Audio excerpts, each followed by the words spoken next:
Master, here. There's so much glare I can't do. Yes, please. Yes. It is very clear to me, as you say, we don't have any free will.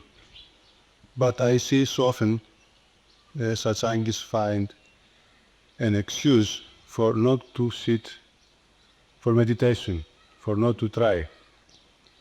Could you please tell us something about it? You have also already answered my question. You said they have excuse. It is an excuse.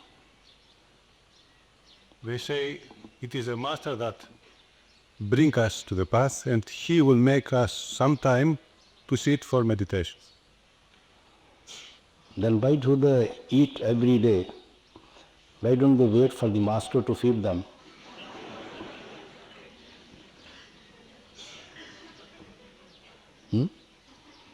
When they see delicious food in the shops, they are very tempting and they always like to eat.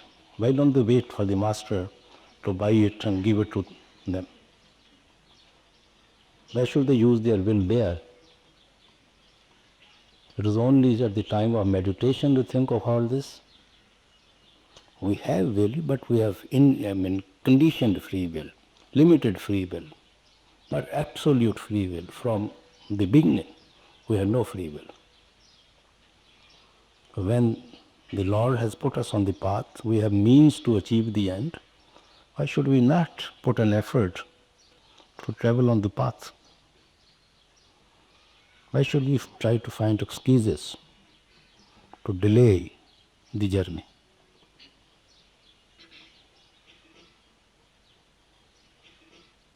Master, this question is for my husband who's at home.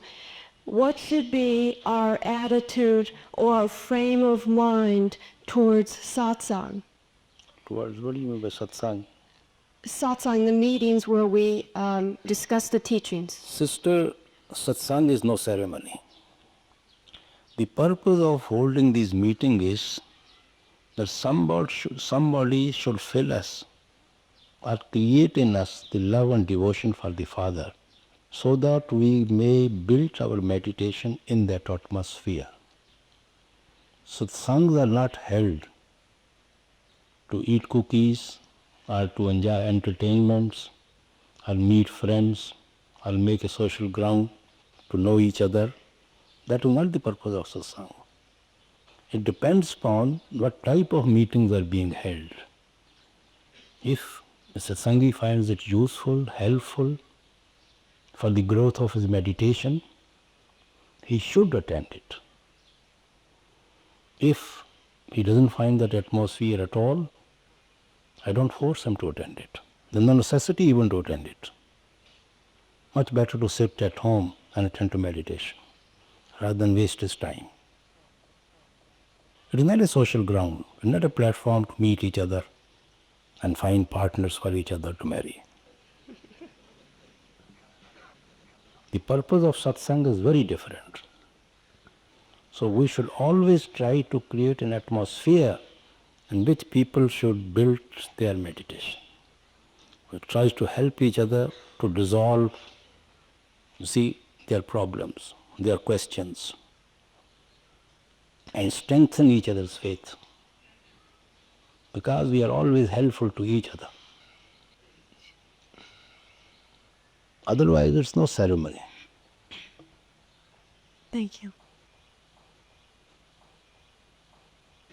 Master, I'm over here on your left. Yes, please. I learned that I wouldn't get an interview with you. It's finished, the interviews. So I have 4 things to be clarified, please, if you allow me. Last time when I was here, you said to me, more meditation. You didn't say how much. I managed to bring it to 2 hours a day, 1 in the morning, 1 hour in the morning and 1 in the evening. Would 2.5 hours be enough? Or do you mean more than that? Sister, at the time of meditation, everything is explained to us quite in detail. You don't have to come individually to me to ask how much time you have to give to meditation. I think instructions are very, very clear at the time of initiation. How much time you're supposed to give it. Yes, but would 2.5 hours be enough? At least come to that first. Yes, I can Then manage that. depends how much it absorbs your taste. It absorbs your mind. And then it depends upon your other activities of life, your daily engagements. I have to look after my parents for 3 days of the week, and I have a big house and a big garden, and I have very little strength, you know. That's what I am saying. It depends upon your individuals, engagements. So keeping in that view, generally it is kept 2.5 hours. I think it's quite sufficient. And meditation is not very joyful for me very often. Most of the time it is automatic, and so it's just one more duty of all the other duties. Well, sit as a duty first. Yes. It's good even to sit as a duty. And then I had made an invitation at my birthday, which was a few days ago, my 60th birthday, and I ordered the dinner already because all the people I invited are eating meat and eggs. So I ordered the dinner according to their taste. And somebody told me I'm loading a heavy karma upon myself if I do that. Sister, the thing is that a thing which I don't relish myself, I'm never with myself if I serve to anybody else, those things. I'm never happy. We celebrate such occasions for happiness, to celebrate happiness, to share our joy and happiness with others. If we are not happy within ourselves, what is the sense of making other people happy? I don't quite understand. When we don't look at ourselves by serving all those things to others, what is the sense of making them happy? Then we are miserable to serve all those things to them. It's also my family is not satsangi, so I have to cook meat and all these things. Sister, it depends upon the individual situations. The main thing is we should not eat.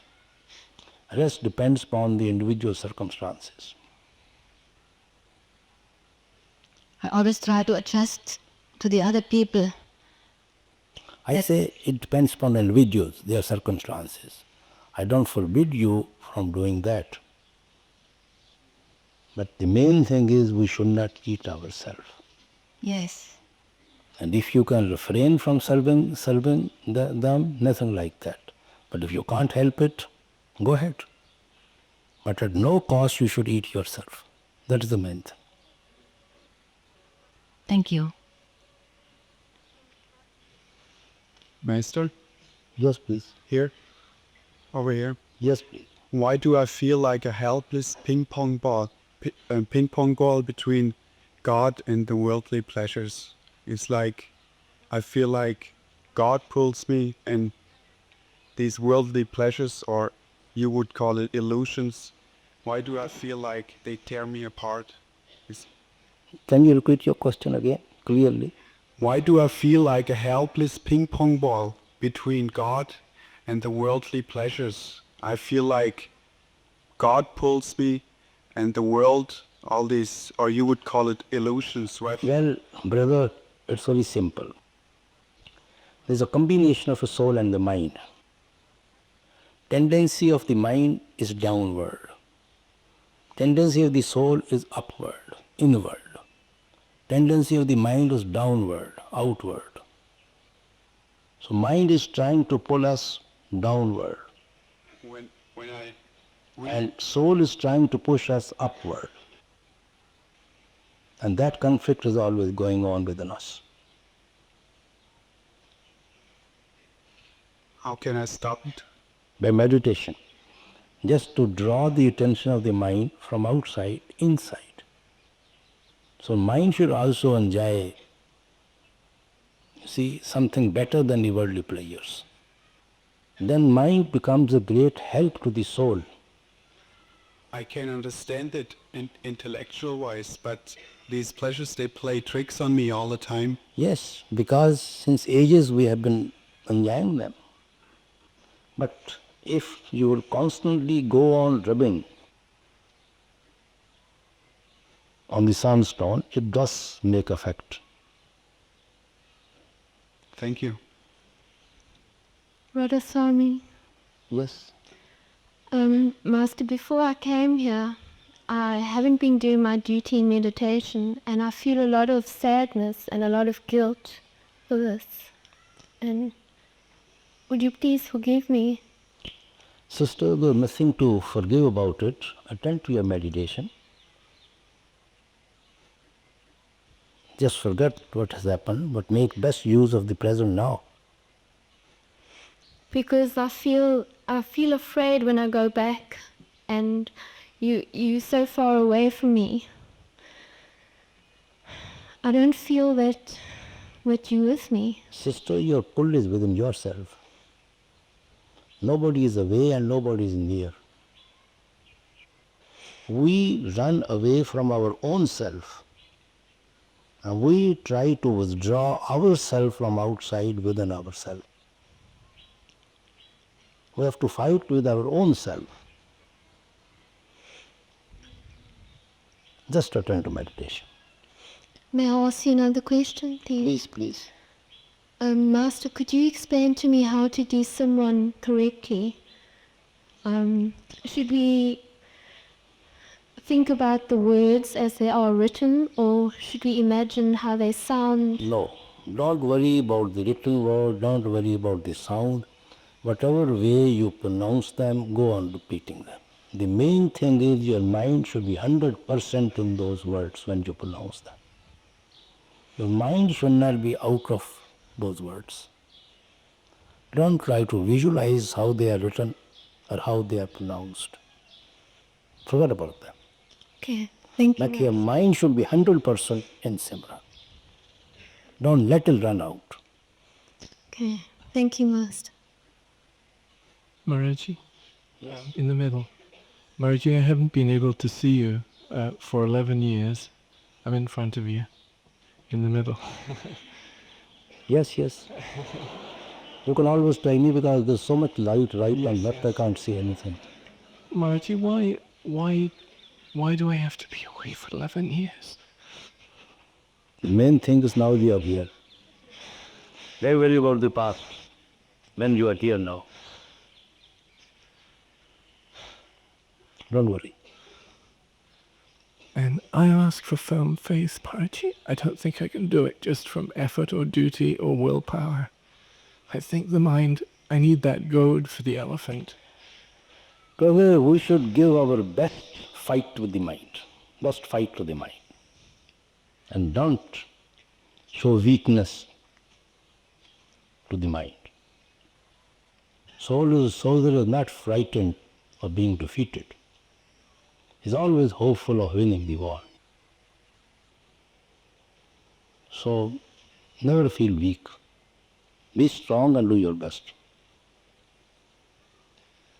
And Maharaji, I heard recently you said how you were like a prisoner, and it makes me unhappy. Why unhappy? I like to think of you being able to... We are all prisoners in this creation. Who is not? Who is not prisoner here? You said to me once, we're not prisoners, are we? Everybody has chains around him in this creation.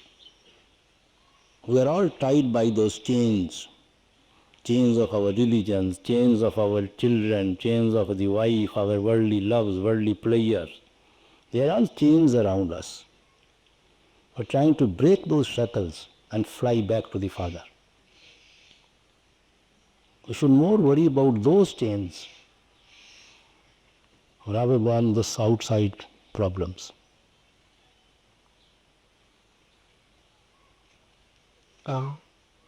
Kabir says... I'm happy, don't worry about myself. I'm all right. I don't need more freedom than what I have. Thank you, Margie. Παρακαλώ έναν Έλληνο να έρθει να διευκολύνει στα αγγλικά.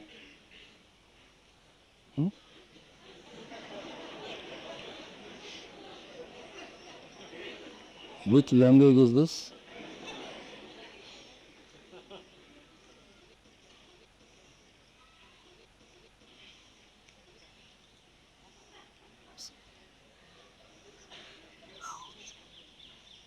Is this Spanish? No, he is Greek, Master. He is a seeker. I had many physical and psychological problems for a long time. I was able to overcome them temporarily doing Kriya Yoga for 3 years. 4 months ago, I read about Sanmat and I was very attracted to it. So I stopped doing Kriya Yoga. The result was that my problems started again.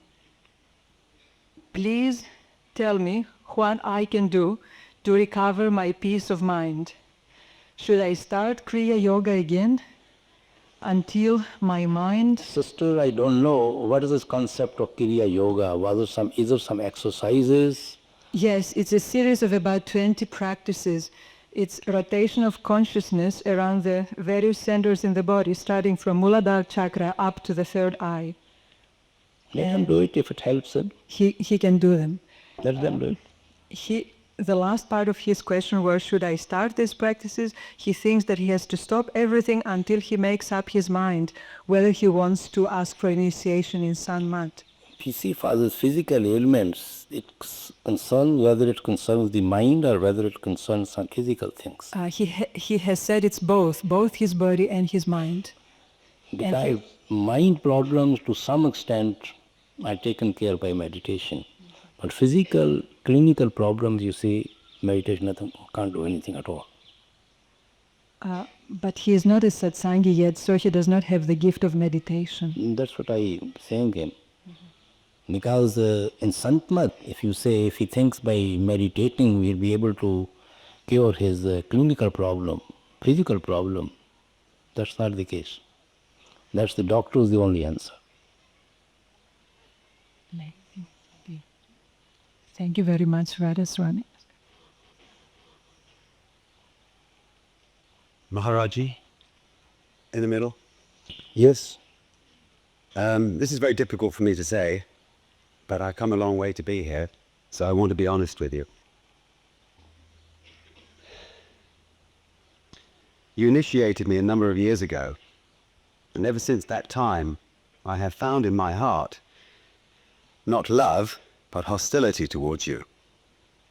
I find it almost impossible to be in your presence without being overcome by anger towards you, the path, and your disciples. And it is painful for other satsangis, my wife for example, to be in the company of an initiate who does not feel love for you, has only doubts about the path, and no faith. It seems to me that without love and devotion for you, a satsangi does not stand a chance at meditation. I want to ask you why I don't love you, why I don't believe you, and have you perhaps some special purpose in my plight? Could you throw some light on my situation? But why this reaction to your wife about all Oh no, I think it is painful for my wife when she hears my lack of faith, when I share that with her and other satsangis. But why your attitude is like this? I want you to tell me. I don't know. But you have to explain rather than me about all this. Well, what else can I add? I suppose I feel called, but not chosen. Not chosen? Not chosen, yeah. I mean, In what way? well, I was initiated. Yeah. Some time ago I asked for initiation. But since that time, I just don't feel drawn. I feel repulsed by the path, put off by the path. You attend to meditation every day? Nearly every day. Nearly every day. You don't relish it, you don't enjoy it, you don't want to do it, I don't want to do it. I force myself to do it. you have to remove your resistance to your meditation from within yourself. How do I do that? You have some other psychologically problem of in your love, Probably. Probably I do, but I don't know what they are. then you should have tried to analyze them. Try to analyze myself. We could get really bogged down analyzing yourself. Naturally, it's very painful for your wife to think, Yes, it is. to face like that. So I just wonder, you know, I don't understand what's going on in the universe, in myself. You see, you should attend to meditation without any resistance to it. I know I should, but there's just so much resistance. I often wonder, I wonder why you initiated me. There can be a mistake. Well, that is a very good answer, sir. He knows best. I think maybe there was a mistake. Well, as far as I know, he never commits any mistakes. Does he commit a mistake or doesn't he? He doesn't commit any mistakes. We commit mistakes not to understand his way of doings. You have read in the Bible, a farmer was taking a seed to his field. Some seed fell on the barren ground. Some seed fell on a rocky ground. Some seed fell on a marshy ground. Other seeds who fell in a fertile ground, they only gave result, that to about 70% or 75%. Yes. What is the meaning of that whole parable given by the Christ? Well, some seeds will take root and flower, others will wither away and die. Yes. Others will grow for a little time, but they will never come to full growth. Yes.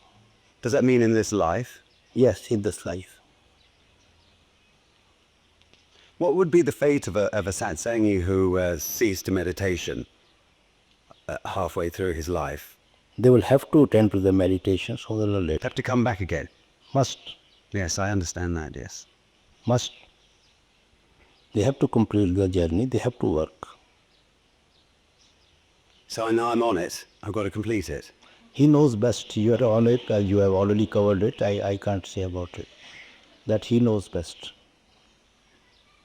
Thank you, sir.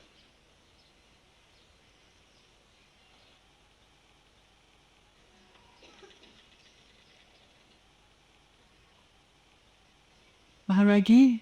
Here. Yeah. Here. Yes, please.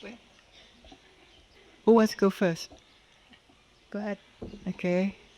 Yeah, right here, where the glare is gone, Mr. Maharaji, please. Right here. Thank you. First of all, I want to thank you very, very much, Maharaji, that we may be here, and we are very, very happy to be here with you. And I beg for your help. I have a problem I'm thinking of all the time. And that is the timing of meditation.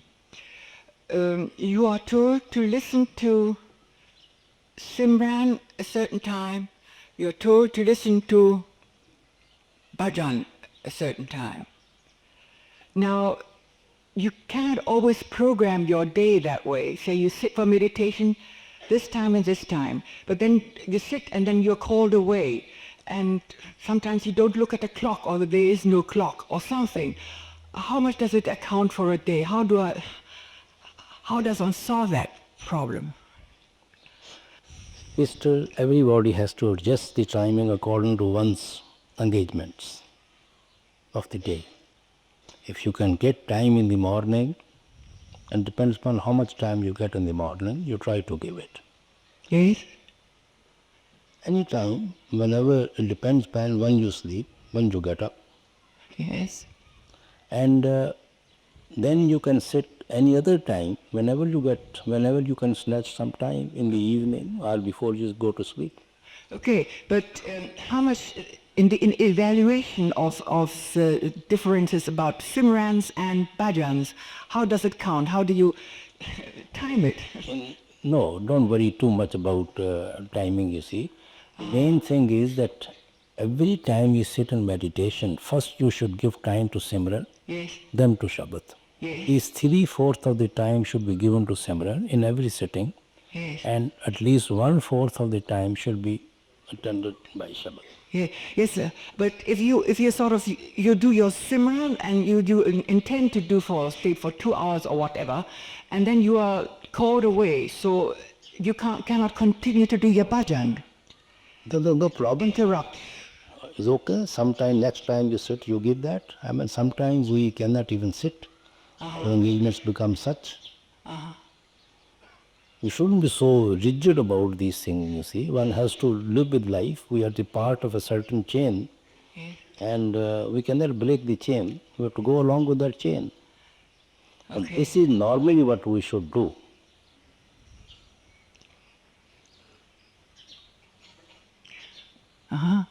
So I carry that theme then. Thank you. Yeah. Thank you, Maharaj. Maharaji, Yes. is it in the interest of the soul for the soul to be selfish? Soul is selfish. Because unless soul becomes selfish, it cannot go back to the Father. But then, It will remain attached to this creation. You see, soul is full with love and devotion for the Father. Soul has nothing else in the soul except the Father. Because it's a part of that divine ocean. It is full with love and devotion for the Father. It has nothing else in the soul. It's only helpless due to the mind.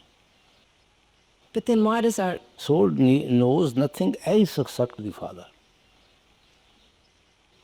But why does the soul's selfishness sometimes become annoying to others or even to ourselves? It is the mind.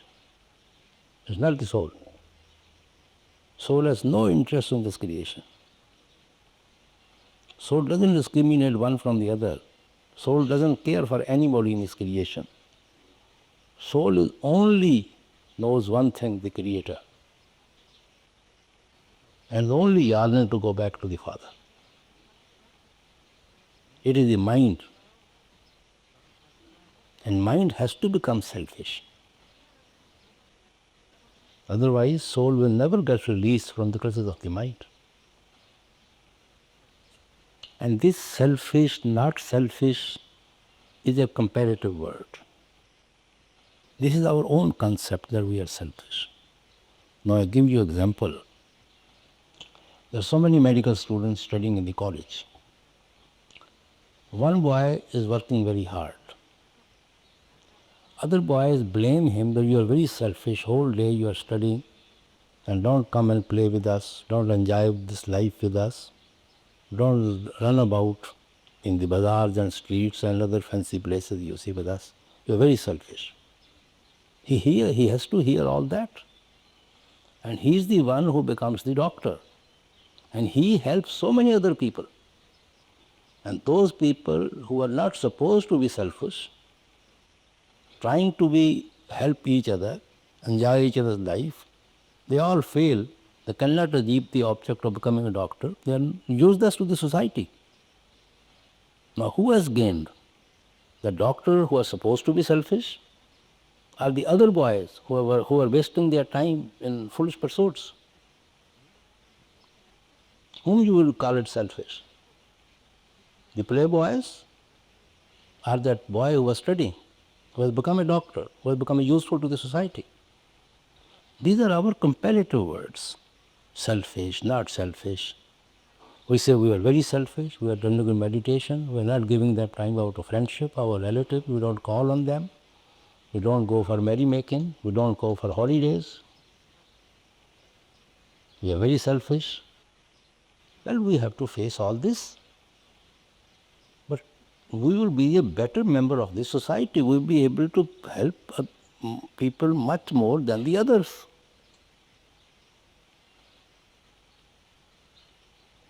This is a comparative word, selfish. This is our own interpretation of the word selfish. Thank you.